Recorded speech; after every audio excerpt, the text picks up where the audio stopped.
The CEO of Amazon, Jeff Bezos, has officially announced his engagement to his girlfriend, Sanchez.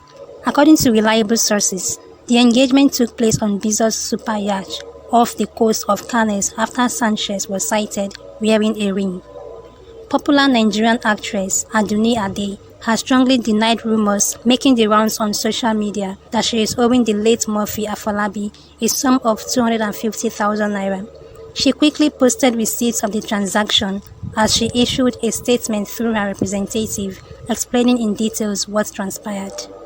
A businesswoman has revealed that late actor Murphy Afolabi was owing her the sum of 1.4 million naira at the Fidel prayer held in honor of the Afolabi in Lagos.